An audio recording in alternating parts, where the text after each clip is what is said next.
right, hey everyone, Rich Carlton here. Welcome to another awesome day of FileMaker training at fmtrain.tv. We are doing day 3 today, although I have to kind of backtrack and clean up a little bit from yesterday.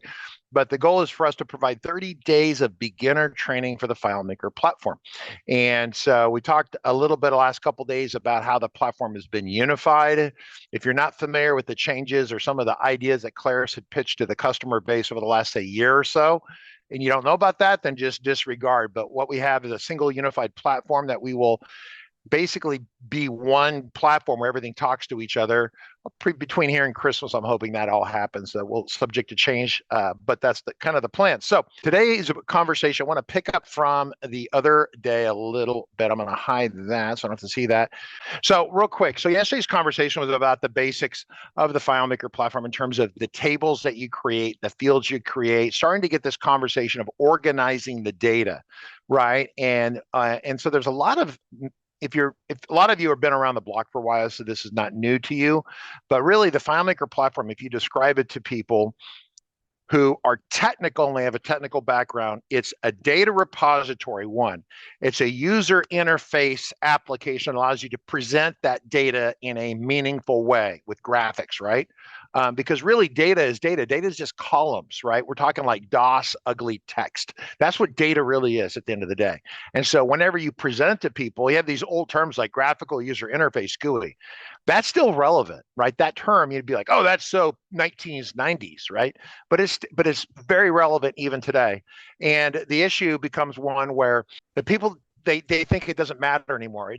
Having data doesn't matter, and organizing data doesn't matter because we live in the world of modern AI and things like that.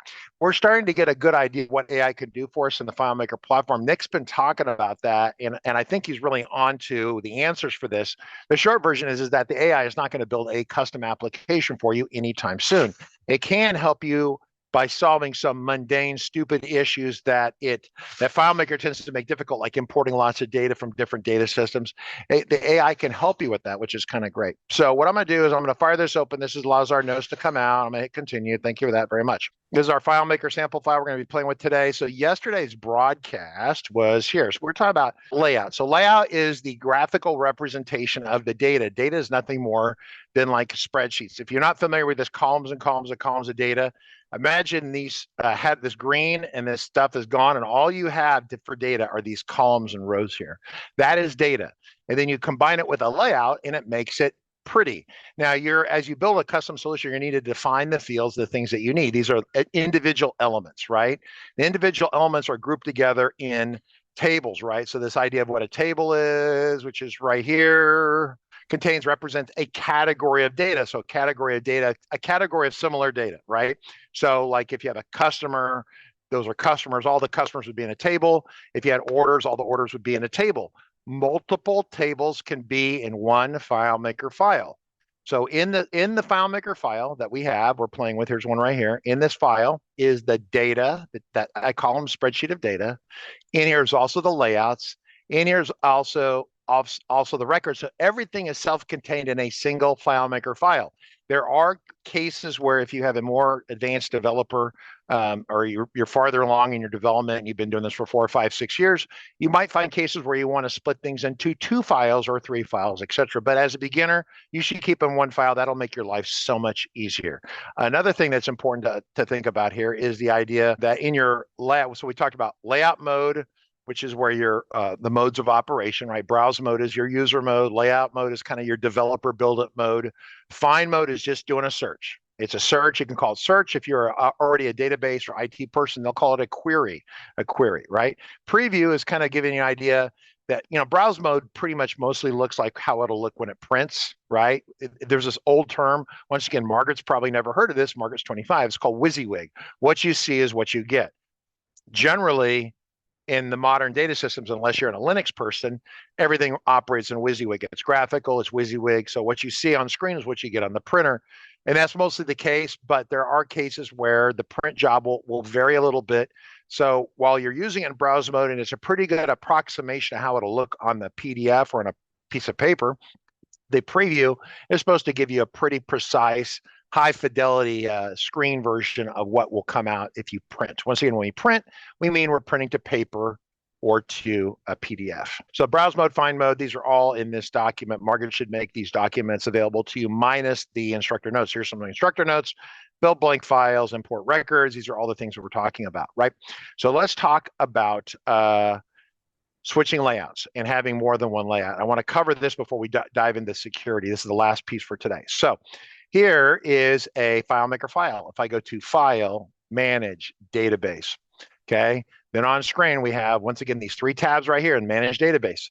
So tables, which are the general, organization of items, right? We only have contacts, but if I had orders or invoices or all the rescue animals we have, those would be different tables here, right?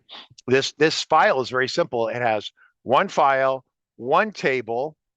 It has 56 fields for that table. These are all the fields for that table. Once again, we talked about the field types. Text and number are the most common. We haven't talked about calculations too much. We will get to that. But calculation is what you think it is. It's 1 + 1 = 2. Or you can add text together. If you say first name and last name together, then you get this string of text, which might be the first and last name. Relationships, I kind of jumped the gun yesterday. We talked about that a little bit. We're going to avoid that for the time being. One of the hardest things that we have to do with this platform, and it came up yesterday, it comes up every time I train, and if you're training someone, like, is Megan there today and Jake Sheely, are they there today along with their new person? Margaret, do you know? Not at the moment. I don't see them, so. They have a brand new person that's starting to work in the world of FileMaker, and that person is trying to understand this. And one of the biggest issues well, there's a lot of issues, but to order which you train people, right? You could say, well, you have to explain what a field is because that's this very, like if I say, let's track contacts and people, then your name field, a name, not even first and last name, just name. You viscerally understand that. So you want to try to train people what they understand, but then you get into this idea of tables, which is like a group of things. And you can kind of make that case and people understand that. But there's this issue of now do we cover scripting, which is basically writing little programs that do things, or do we do relationships, which is cross-connecting data? And so there's never a perfectly correct way of doing it. But normally what we do is we say relationships for a little farther down the road. And so what we want to do today is finish up yesterday's conversation real quick. So if we are in, here's a layout, right? If I go to layout mode, I'm going to do this one time here. Then from now on, I'm going to use the keyboard shortcut. Browse mode, once again, user mode, or if you're a developer, you're testing it. Find mode when you're searching. Layout mode is your development UI user interface mode. I can come over here. Once again, it pops out the left and right sides. I can maybe adjust how much it pops out left and right. And we'll talk about this more in the coming days of all these elements in here. But here is the table, the base table. It's called contacts, right? I believe that's the base table. Over here is a list of all the layouts that are available, right? This is just a directory way of organizing. These are two layouts. These are two more layouts. These are two more layouts. So these layouts are optimized for different size screens, right? If I come over here to iPhone, I click on that, it's much smaller. Notice it's inside the stencil, right? So this would fit inside an iPhone, right? So you can have more than one layout that talks to the same base table, but it displays the data differently. So remember, all these are talking to contacts. They're displaying contacts differently. It's very, very important. So if I go to File, Manage, now File and Manage, we've always been hitting database. We're going to go to security here just in a moment. But I want to say, if you come to layouts here, something that a lot of people, there's times where I forgot this is even in here. It will show you all the lists. So that list that's over here, right, this list here is the same list that's here, okay? But you get a little bit more data and telemetry on it. It tells you the associated table and a menu set. You don't have to worry about that. That's another conversation itself, but these are all the layouts. So all these layouts, they all are attached to contacts. So each layout is different. And so you can have a layout that is attached to contacts, but shows no data on it. So understand that you're not restricted by the number of layouts that show contacts. You could have a contact that shows this information. If I flip the toggle up here, I can have this is the data entry screen, right? Data entry means one record on the screen at one time. In fact, let's talk about that. Let's create a new layout right here under the layouts. We say new, and I'm going to call it basic list view, okay? And I'm going to say I want it for a computer. And so this is really important, this right here. These two items on the left are the essential things that you need to know. Form view is one record on a screen at a time. List view is multiple records on a screen at one time, right? And this is stuff that you see all the time. For example, if I run over here to Amazon real quick and I have no idea what's going to pop up. Oh, okay, here we go. So we go to Amazon and I want to do a search for, I'll just type fuel bladder because I was looking for fuel bladders, right? I type fuel bladder. So what are we looking at here? These are records. They're organized in big chunks that are laterally left and right like that.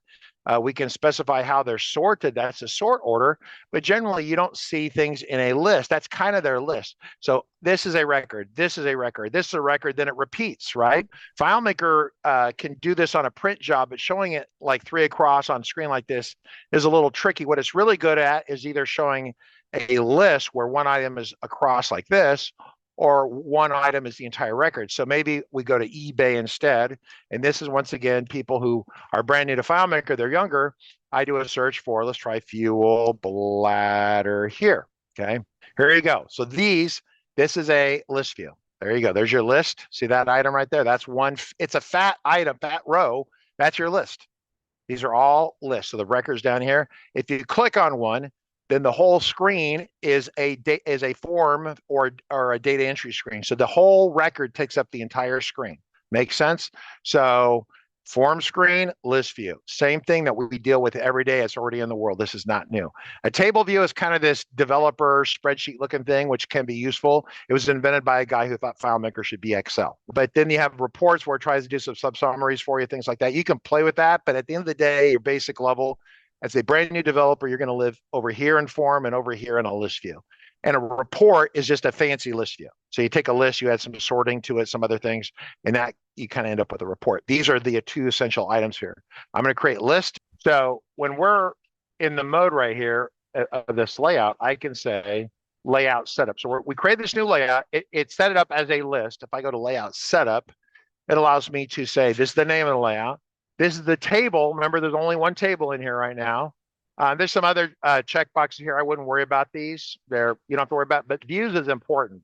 So it says this is being viewed as a list view. You could also view it as a form view. And so this is really educational. So what I'm going to do is I have this top navigation. I'm going to put some text in here. This is Jake's list view. Now, the typical FileMaker should not make it like this. As frequently it does things like this. There we go. So you have to widen out the text. Okay, there we go.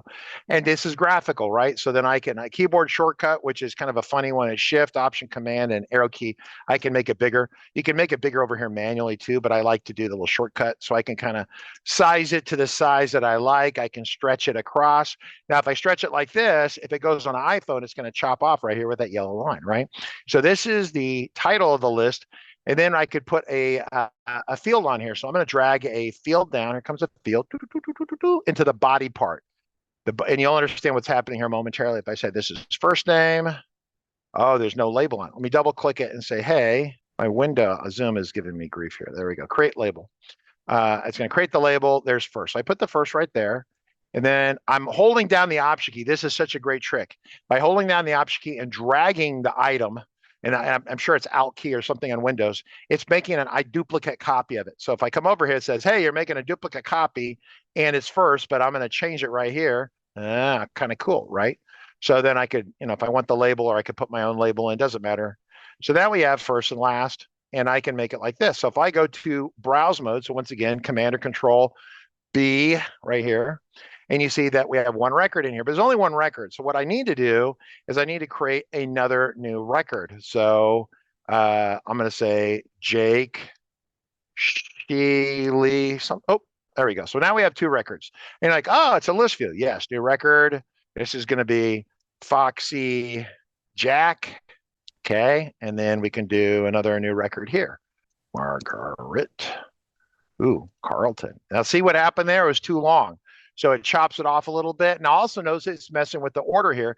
It's got a sort order, right? So if I come over here and click on sort, what you can do is you can specify a sort order, and then there's this option right here, keep records in sort order.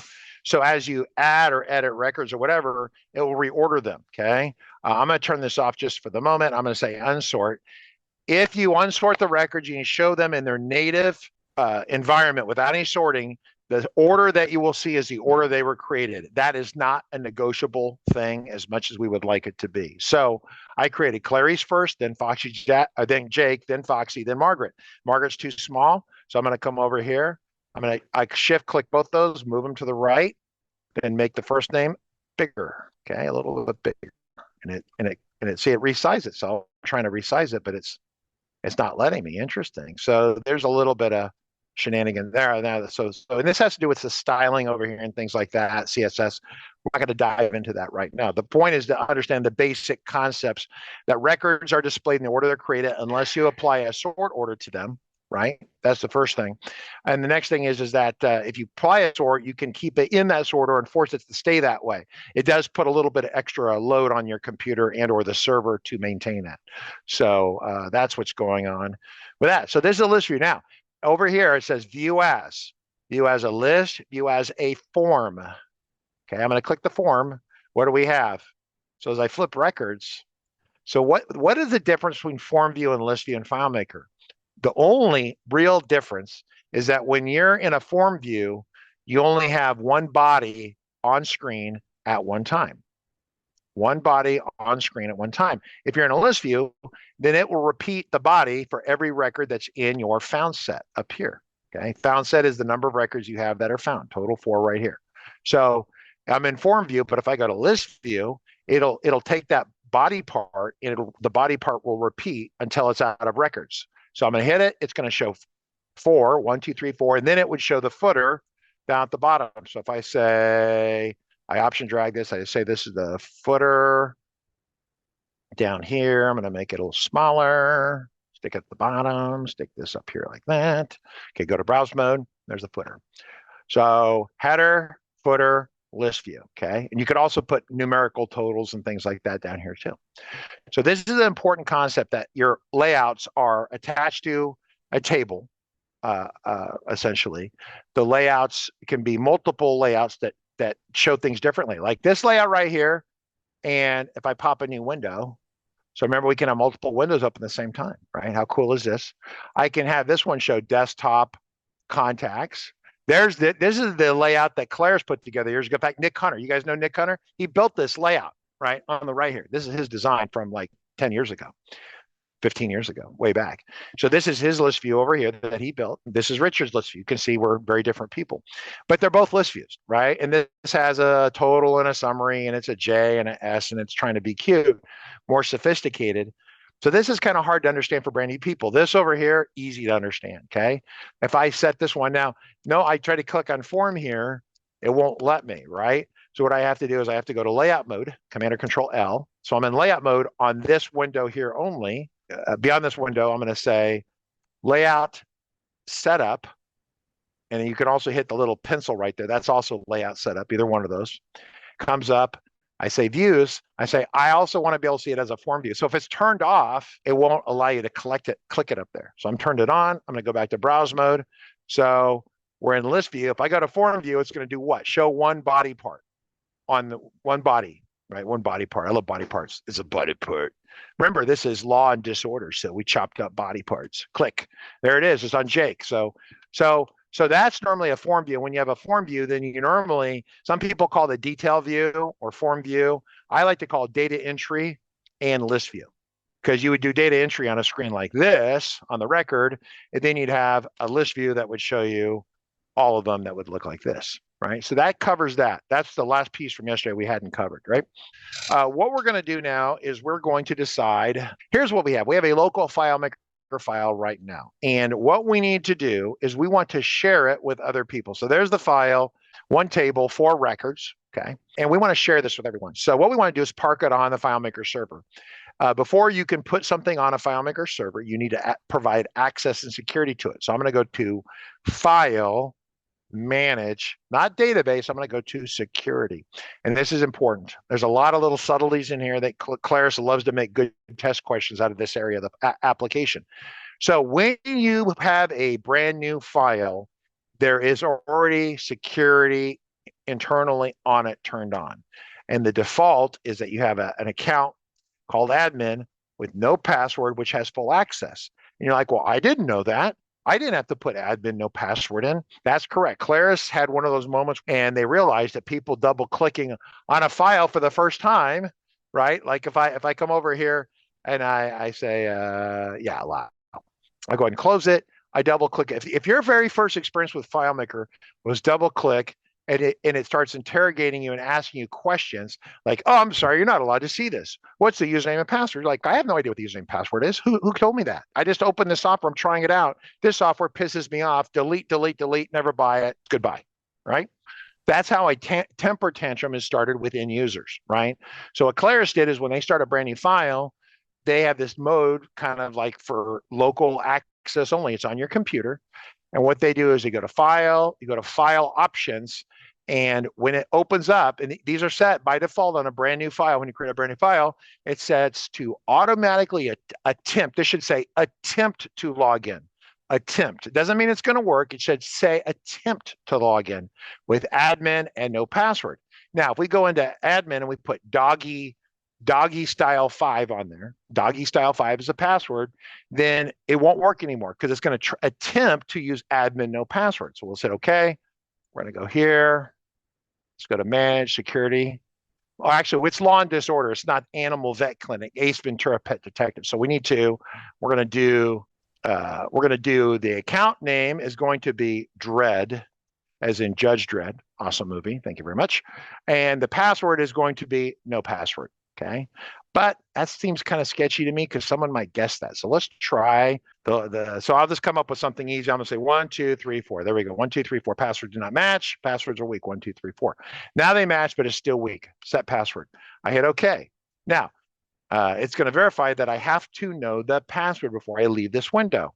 1, 2, 3, 4. Okay. Admin, right? No, it's not admin anymore. It's Dredd. Thank you very much. Now, passwords are case sensitive. Passwords, I'm going to say this again, passwords are case sensitive. Usernames are not case sensitive. So let me try it. Let me see if it'll let me do this. See? Yeah. So usernames are not case sensitive. Passwords are very, very case sensitive, very specific. Remember up here, we said file options. What's over here? It still says admin, no password. Is this going to work? No. That's why I always tell people, sometimes you build a FileMaker solution, you listen to your trainer, your instructor, Richard Carlton.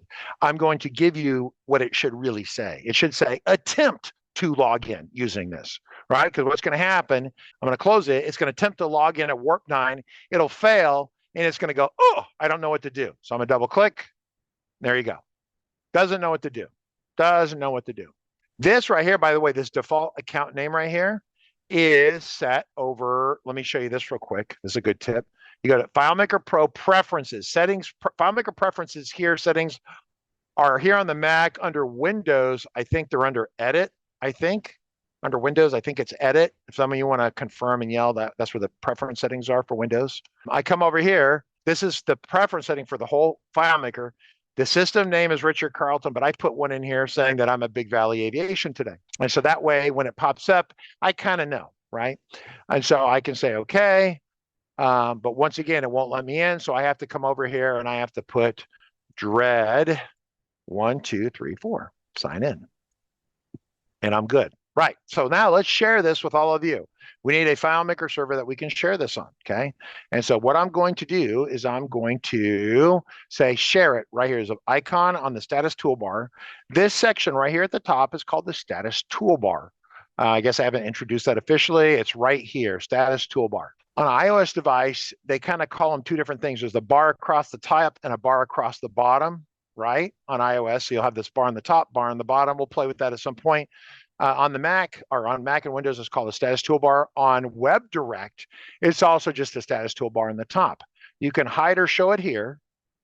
There's also a keyboard shortcut, which is Command-Shift-S or whatever. So a lot of times I'll hit they can't see my fingers down here, but I'm using once again, my right hand is on the mouse, my firing side is on the mouse, my support side is on Command-Shift-S, so I can toggle that up and down. You can lock this. If you don't trust your customers, like Paul McKenzie over there, you don't trust them, you can hide stuff from them. He's grinning at me. Because you don't trust your customers to get in here and monkey with this, but I like people to learn about this. The first week or two, customer was wholly confused by this up here, and then he started to figure this out. Yeah, and then he learned what new record was, right? Yeah. So that's it's an area that's hidden. You shouldn't use that as some security lockout. You can't hide it. You can't lock it away from them, but just understand that's not the ultimate security to keep people from flipping records. It's just a way of trying to either expose them to controls of FileMaker, or to expose them, or you're going to hide things from them and simplify their lives. I like to expose you in the near term to the simple dangers of the world while I'm here. And that way you will be much more powerful and better for the effort. There are good FileMaker developers out there who absolutely hate the status toolbar. Because the status toolbar doesn't totally suck, I am happy to teach people how to use it because does have value in my, because if you don't have it up here, then how do you flip records? Then you got to build your own navigation system. You think that's easy. The road to hell is paved with thinking things are too easy, right? Oh, it's easy to build that, right?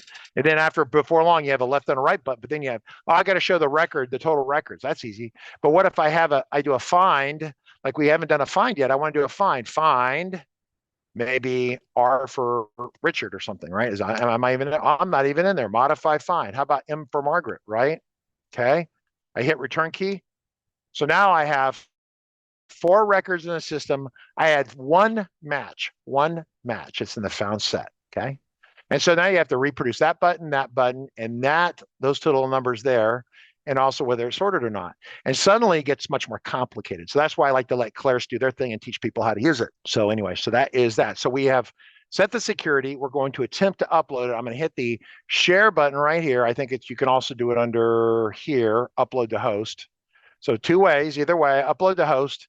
It's going to close the file and make sure that you have a password on it. That's why we did the password first. If we didn't do this, it would force us to put the dread 1234 password, right? I'm gonna hit OK. It closed the file. Now it's going to attempt to, these are all the FileMaker servers I've been playing with.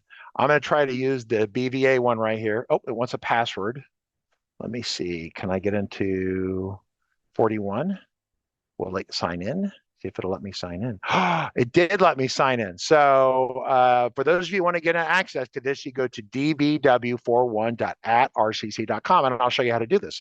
This is an important thing. Just because you share it, you have to find a way of giving it to other people. So the other people, at least initially as a beginner, you're going to give them FileMaker Pro on Mac or Windows. That's the simplest thing you can do. It's going to upload the file, and it's automatically open after I upload. So I'm going to hit upload, process. Ding, it's done, open in FileMaker.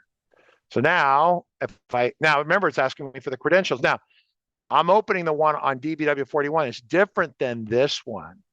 See, this is one of those things that gets you in trouble with customers, is they will upload stuff, and then they'll use it, and they'll be over here, and they're like, hey, I'm going to put a new record in. Okay, so we're going to put in, let's put in Brad Freetag.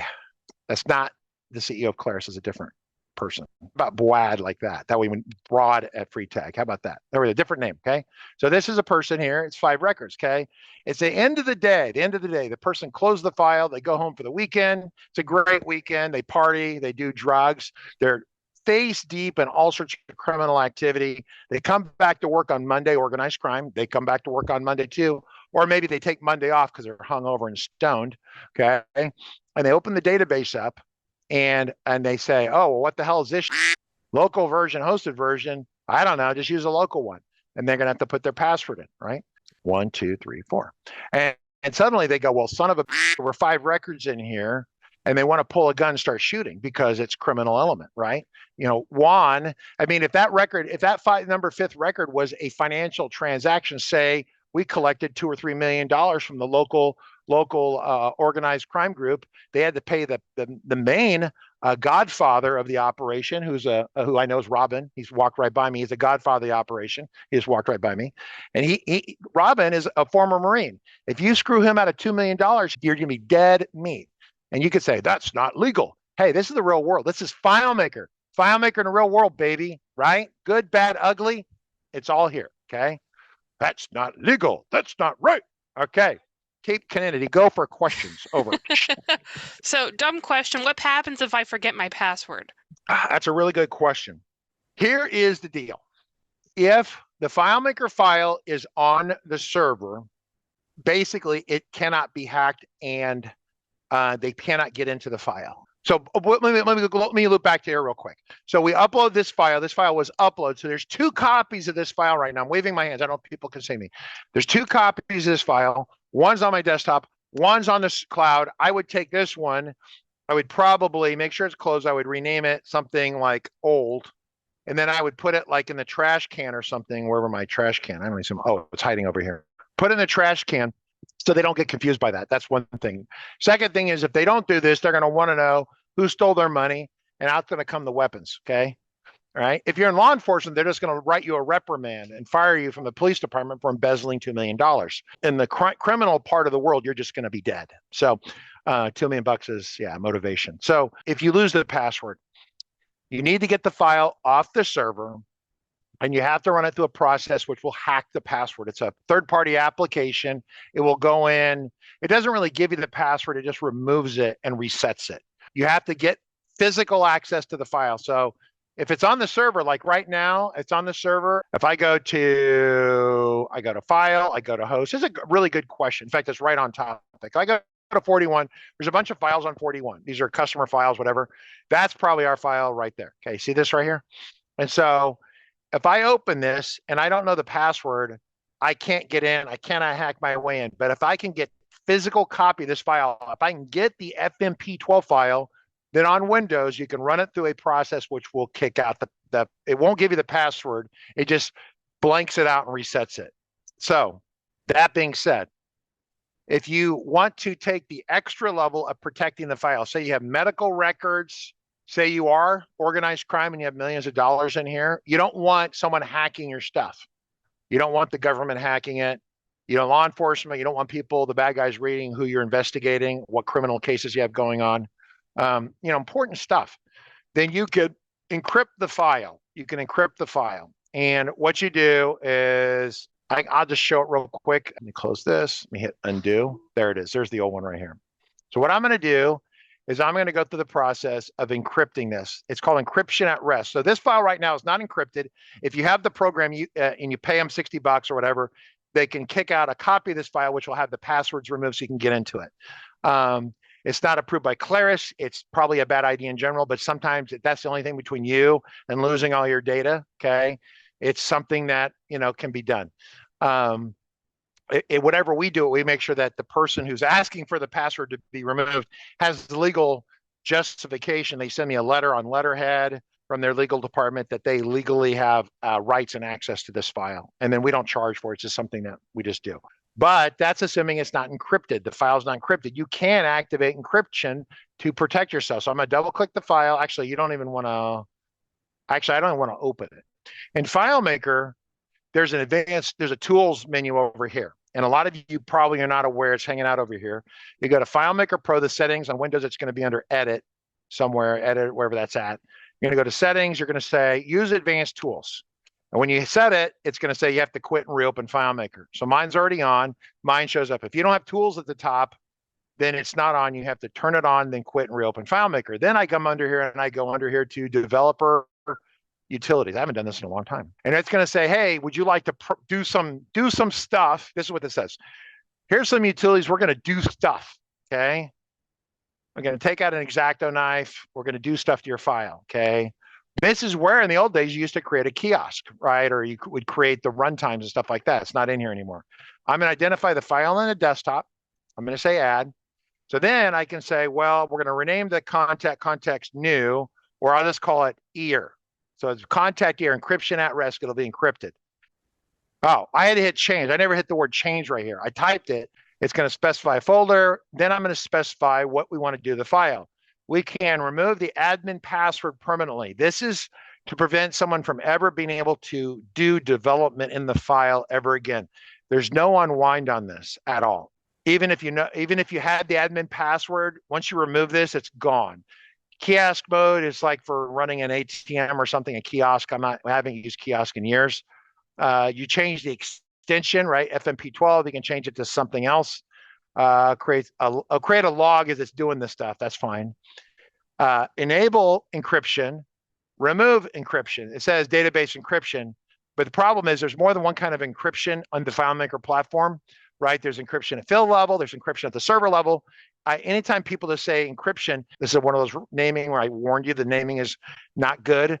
This should say database file encryption at rest is what it should say. This applies to the whole file, and it applies even when the file is not in motion, not in use. It's resting, it's sitting there very quiet in a corner by itself. It's still encrypted. So I'm going to enable this right here. It's going to say, whoa, it's going to provide an ID here. Just trust me on this. You probably want to write this down. And then you're going to specify an admin account so it knows that you're authorized to do this. Okay, I'm going to say sign in, encryption password. For now, I'm going to say 1, 2, 3, 4. Okay. And I can tell you there's customers that do this right here. They don't write it down. I have done it where I didn't write it down. I was an idiot. You will be an idiot too. Please write it down. Okay. If you don't write it down, we had customers who did this and then they didn't write it down and they put it on the server and they were forever. They could use it as long as the server didn't crash, the hard drive didn't die, but the day that server died or was shut down or something bad happened to it, they could never reopen the file because they didn't know the encryption at rest. So let's talk about this. This is, so I've done this. The hint is count from 1 to 4, right? Some sort of hint would be good, right? I'm going to say, okay. I'm going to say, okay. All right, so specify the folder. I'm just going to create a new folder, ear stuff, or go. Okay, folder ear stuff. Okay, here we go. Create a new log file. Let's read what it says. File successfully encrypted or decrypted, blah, blah, blah. Okay, great. Now, here is the thing when you open this up. When you open it up, you're like, well, what password is it going to ask you? You have to decrypt it before you can even get to the normal security, right? It's super encrypted. It doesn't even know what password to ask you for. So it's going to ask you locally for 2 sets of passwords, right? 2 sets of passwords. So I'm going to double click on it right here and say, hey, what's your ear password? Okay. Encryption password. And it's 1, 2, 3, 4. Now it's going to decrypt it and then read the security stuff and then go, oh, here's your, what is your normal password? Okay. Now, here's the way this works on server. I'm not going to demonstrate this for you. You're going to upload this to server, and you're going to, when you open on server, you're going to tell the server to, here is the ear password, and save it for future reference. Once the server has opened the file, it has decrypted it. It doesn't have to be decrypted anymore. So everyone who logs onto it as a client will not have to enter the ear password. The ear password is only presented to the first person who opens the actual FMP12 file. If you're accessing, if we go over here to that graphic, I don't know where that graphic went. So if we create an ear file, we're this person, we upload to the server, the ear file is over here. It's an FMP12 file, it's not open. You tell the FileMaker server to open it, right? It's going to ask you for the ear password once, it will decrypt it, then it stays decrypted until the server closes it. So as people try to open it and open it successfully, it's not going to decrypt again. It's already decrypted it. Make sense? It decrypts it on the fly once the first person opens it. So these people down here never have to see the ear password. That's why it's insidious. You have to input it once. You don't write it down. You put it on the server, and the next time you see it is a year and a half later when the hard drive's dying on your server. And you're like, oh, we did ear. What was the password? I don't know. Sally did that. Well, Sally doesn't even work here anymore. I can't tell you how many times that's happened. It's a very common occurrence, unfortunately. So, and there's no hack. Once it's eared, you need to send it to the Department of Defense and tell them that, okay, what you would do is you would tell them that this is Donald Trump's secret database of all his criminal activity and give it to the current Department of Justice, and they would break into it in about 3 minutes because they would be super motivated to put the bust down on Donald Trump. Right or wrong, otherwise, you have to make sure people are motivated. Normally, I think the DoD can break into it, take about a week of focused effort on a supercomputer to break into it. So they have to feel compelling reason to break into it. Does that make sense, right? They can do it, but like the normal IRS, if you're like some sort of person, you might have, hit $100,000 from the IRS or something, say like, back to criminal activity. You got 100 grand here, 100 grand there. We don't have to report that. It's in our database. And IRS knows that you've done this, and they know the evidence is in your FMP12 file and it's eared. Are they going to go through the effort to decrypt it? Maybe or maybe not. They have to get the file first that you're probably trying to hide from them. And then the law and order part, they have to come in, bust you, put in handcuffs, get a search warrant, then take all your computers apart, and then try to find the one file. Then they have to go to the NSA and have the NSA break into it. So the question is will they do that, right? For someone they really hate, yeah, they'll do it. But for Ruben, hey, it's whatever he does in his personal time, not my issue. I don't care. That's totally cool. Margaret, questions?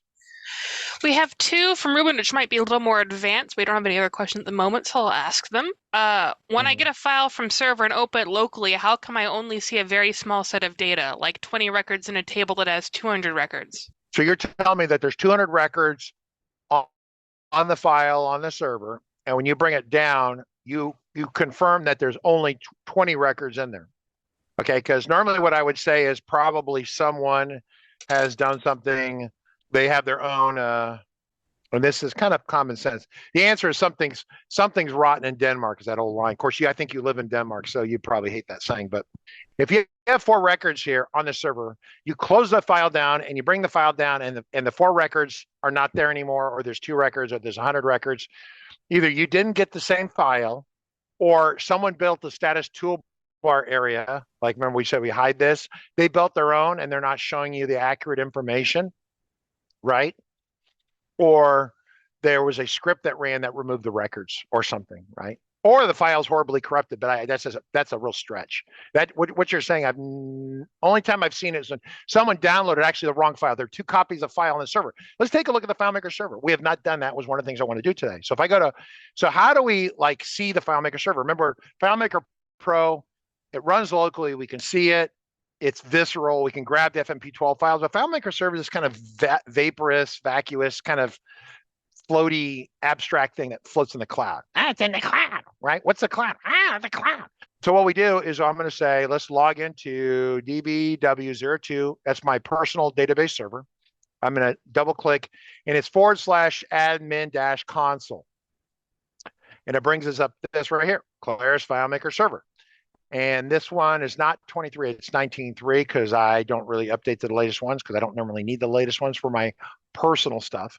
The username password here is not the username password of the file. This is the server that runs the file. So if I sign in right now, I have a web interface to the FileMaker server. Bring this up here. These are tabs across the top. Dashboard. It says that one FileMaker Pro connection is connected. No goes, no web directs, the license here, the license expired, blah, blah, blah. I'm using 73% of the solid state drive space, which is a little on the high side. I need to rethink that a little bit. And then I can come over here to the database tab and see the database files I'm running. So I have that one file that we uploaded. We didn't upload it here, but you could have 2 files. You could have 2 contact files in here. You could have 2 files, I think, running on your FileMaker server that have identical names. I've seen that.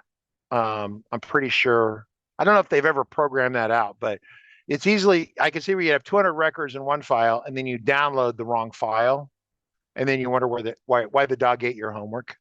So anyway, so this is pretty slick. You can see the files that are here. If you have someone connected to them, it says this person's connected 2 days ago. It even shows you what version of FileMaker they're logged in as. How cool is that? Allows you to also set up your backups on here, your backup schedules. We back up to different drives. Backup schedules here. I have a solid state drive A, I have a solid state drive B, and then whatever. I think I have 3 drives on this machine. I spread the backups out that way. So this is not a cloud server. This one's actually a Mac M1, Mac Mini M1 with probably 250 gigs of space. Not a lot, but I don't have that. Well, I've got a lot of digital document management I do for aviation. Yeah, so these are the backup schedules, configurations, connectors, a bunch of stuff. Doesn't particularly matter. At the end of the day, as a beginning user, all you care about is the database over here, and to have the little arrow that says it's open right now, okay? And when you uploaded it on 41, if you're on that other server, DBW41, I don't have the admin credentials to get into that one at the moment, you would see it there, and you could log into it, right? And if you want to log into it, you can. You just simply go into FileMaker, and I'm going to close this one. And once again, that's the danger of having a local one sitting there. I'm going to go into FileMaker Pro. I'm going to go into host, show host. I'm going to probably, if you don't have it, most of you won't, you'll say add, and you'll type dbw41.@rcc.com, okay? And then once you do that, it'll be here. You click on it, you'll get a list of the files that are on it. Here's contacts. You double click it, you're going to put in dread 1234. And you're in the file. Now we're sharing it. Other people have been adding records in here. I really hope it's safe for work records. Hello. Right, Ruben the frog. Oh my God, Ruben. There he is. So Ruben's got this frog thing. They always like torture me. Hey, David, nice. So, and there's another. So we're sharing the data in real time. I have people around the world. Ruben, where are you right now? What country are you in right now? Where are you at? And then David, same for you. Where are you folks at? Netherlands. And then I know that David is somewhere in South America, but I don't remember exactly where. Well, he's probably working for the cartels, managing their coca operations, right? I mean, it surprised me at all that part of the people here are in law enforcement and the other part are in organized crime. FileMaker is that good. It works everywhere. It's awesome. But this FileMaker system is working worldwide in real time. That's awesome. If David Angel, or like say, let's have Ruben, if Ruben's there, Ruben, go to record number 8. And you're going to change it to something else. I don't care if it's a container or change the text, but as he changes it, it will update here on our screen in real time. This is going to be awesome, right? You know, I can come over here, I can update this thing. Here we go. I'm looking here. And when he updates it, hopefully it will be safe for work. If it's not, Ruben, it's very bad. But you get the idea, right? It's sharing the data in real time. This is what FileMaker does. It's awesome. The update time is less than a second, half a second. There he goes, right there. He made that change about a quarter second ago, and it was literally the speed of light as the signal wound its way around the planet from the Netherlands to California. How cool is that? Very cool. Very, very cool. Well, we're starting to run out of time here, so let me take a look at what we were going to talk about today, because we were talking about, we were going to get to server and security stuff, the basics of server and security. So security can be boiled down to, let's cover this real quick, the basics of what you can do in a file and the areas that you can access and the areas that you pretty much don't have access to, right? So you get built-in file management security, which is basic. As brand new users, this is mostly what you're going to use. If you're using Active Directory or something like that, this is this other area over here. As brand new developers, you're just going to use the password like the dread 1234 thing, okay? Initially, I'll point out that as a user, you're just going to put a username password in. You're going to share it with everyone, and they're going to give each other high fives because your FileMaker file will work. They will access it remotely. They're all going to be super stoked and excited. But long term, that's a problem for you, because what happens is people will want to have, you need to have individual passwords so you can individually track what those people do. Like if everyone's sharing the dread 1234 password, someone adds a record and they put something not safe for work, you know, some sort of naked frog doing something unsavory to Mrs. Piggy, another criminal activity, right? Then we want to know who did it. It says Dread did it. Well, 12 people are sharing the Dread password. That's not going to work very well, right? So that's where you want to give individual username passwords. So you have William Smith and David Angel and Foxy Jack and Ruben. I don't know Ruben's last name. So these are all the areas where we can get into security. We're going to do more security stuff as we go along. Basic security for FileMaker Pro. We set up the new account. We saw that. We created a new password. It was an account that was already in there. You can play with that. Feel free to play with it. But the idea is that you're going to create a different username and password for each person is kind of the big picture item, right? And then if you want to have access to the file to do development, you need to make sure you set it to full access. So if I'm over here and I go in here and I say File, Manage Security, notice I can change security while it's running on the FileMaker server. How awesome is this, right? So I could, this is full access. These are called privilege sets. So full access is like God mode, right? People, it's God mode. You can do anything, right? Or super user mode, whatever you want to call it. Data entry is a pre-canned privilege set from Claris, along with read-only. Data entry is just what it says. You can read data, edit data, delete data. Read-only is only you can read it. You cannot edit or delete it or really create new, right? So you can create a new account. I could say David Angel. No, I get it. Oh, yeah. Let's just change the password. What would we do the password? We'll call it Froggy Style. If I can spell correctly twice, Froggy Style, capital F. no space in between. I think we set that. And now David Angel could come in here with a password of Froggy style or data entry. You can create your own privilege set. You can say advanced settings down here. You can go into privilege sets and create a new privilege set. You could say it's only for the people on Discord, only for the sales team, only for the marketing team, only for engineering, right? That kind of thing, okay? Normally, in the progression of learning as a beginning user, and I'm talking to Jake and not Jake in so much, but Megan, and then the new person, I forgot the person's name, the new person there. They're just happy to get it to work at all. They just want it to work. It works at all. Then after they gets it to work, right? After they get to work, then they share it with people. But to share it with people, they have to upload the server, and then they put a password in, and they almost normally just put admin and a password, and everyone has the admin password. Then eventually you don't trust everyone with your admin password. So you have your admin password, and everyone else shares their own password because people are fundamentally lazy, just is, right? You know, even I on certain days of the week will be lazy, right? And so then because you'd rather do other more cool than worry about everyone's password. And so there's this progression that goes on. And then you realize, oh, I really need to have everyone their own username password.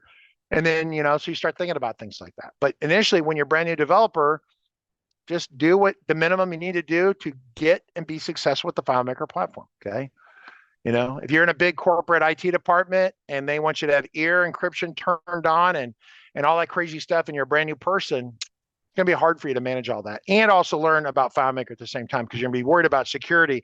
In the back of your mind, if something doesn't work, you won't know if it was a security that didn't make it work or you just sucked as a developer. So it's better just to learn how things work without extra complexity, right? Like if we have a broke part on a helicopter and you're trying to fix it and you change 20 things and it's fixed, or it's broke suddenly and it wasn't broke before, you don't know which of those 20 caused the problem. So you only want to change the minimum number of things to isolate the issue so you can learn from that. Very, very important.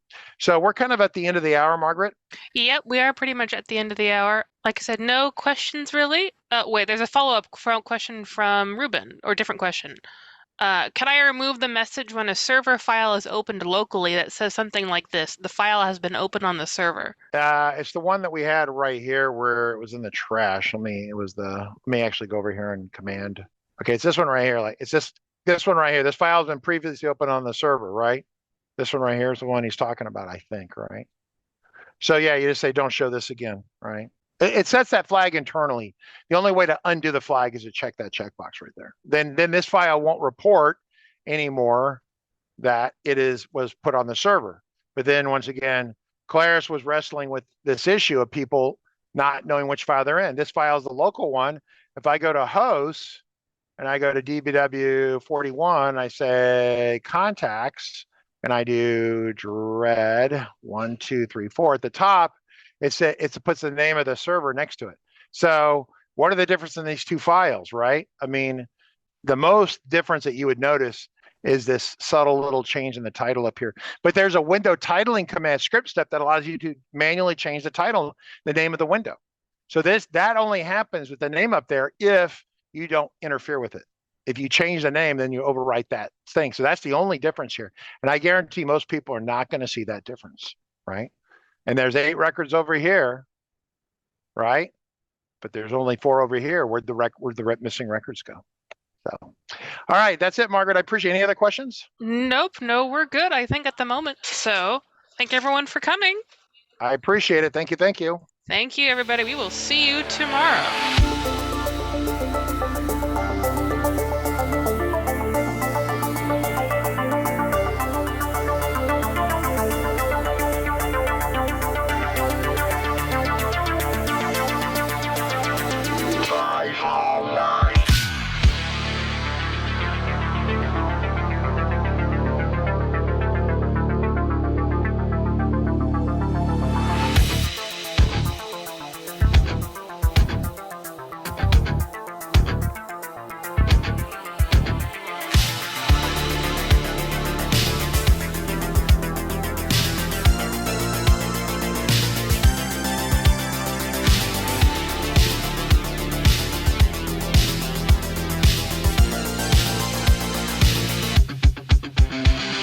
Got a report of an individual up here who may be a FileMaker license Well, it's potentially expired. Look at the back of that car right there. Looks like the FileMaker license has expired. Sir, I need you to step out of the vehicle.